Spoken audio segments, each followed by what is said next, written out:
Hi friends, welcome to Pictures and Paintings.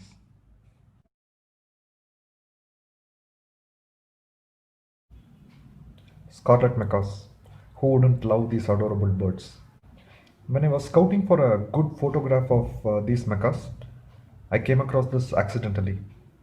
And ever since I was in love with this particular photo, I think the angle in which the bird has tilted its head to see what is happening around creates a lot of curiosity, and I really liked it.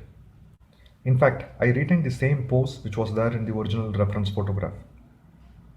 But in every painting of mine, I normally like experimenting something new, trying something new.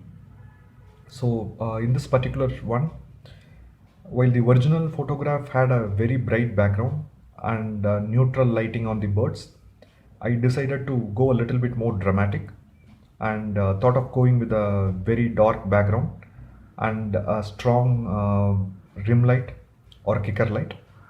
I was doing this in the back of this particular painting. In this particular one, I was pretty much happy with how the dark background had come up in relation to the birds. So I was really feeling confident.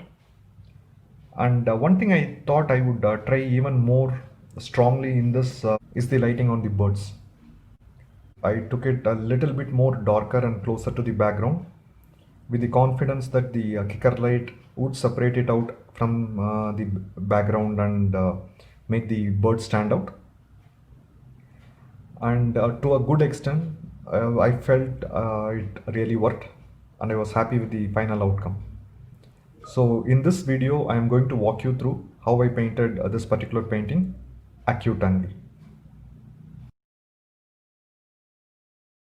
When I started doing the pencil sketch for this particular painting, I initially thought it is going to be a walk in the park, as it was a straightforward painting and I had a reference which is pretty much how I wanted the image to turn out. I know while I paint, I might want to bring in some changes, but at least at the sketching stage, I thought it would be straightforward. But then as I started drawing, I realized to get a good sketch of the face on the left hand side macaw was not that easy because of the angle at which it was looking at us. Before I started this painting, I challenged myself to see if I can get the sketch looking right by drawing horizontally without tilting the paper. But then after a few attempts, I realized maybe I can compromise on that, just tilt it and then get it right. So after a few attempts, once I was happy with the overall structure of the bird, I started penciling the finer details like the feathers and the creeps in the skin. Normally I used to take an hour to sketch images in a A4 sized sheet. But for this particular one, I took close to 2 hours, an hour more than a normal painting. But then overall I was pretty much happy with how solid the pencil sketch turned out. The first half of the painting process was pretty straightforward. I started with my tried and tested method of starting with the eyes and the beak. And from this distance, not much of detail was required in the eyes. The Scarlet Macaw has a very distinctive beak. They have dark regions at the base and then yellowish brown on top. I was very particular I get those tones right. So the trick towards the lighter half of the beak is not to paint much. Just use the white of the paper and then paint in a little bit of details to bring the yellowish brown color out. Once the eyes and beaks of both the birds were done, I decided to paint a base wash. I consciously ensured that I kept the base wash very light so that the pencil sketching details which I painstakingly did is still visible, but the base wash gives me a fair idea of what kind of colors are going to be coming all over the bird. While I was doing the base wash, I was still ensuring it was no single flat color, but there were variations even within the red. I used a little bit of orange consciously to break the monotonic red tone. And once the base wash was done, I started putting in a little bit of feather details. Like in my earlier paintings, I paid attention to the shadow regions of the feathers and painted those details. I did not go too strong in the first wash. I kept the darker values a little bit desaturated and light.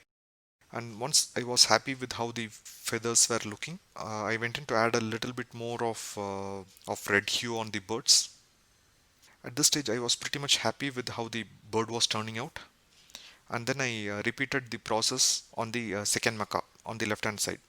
Once both the macaws were painted, I went into doing the background.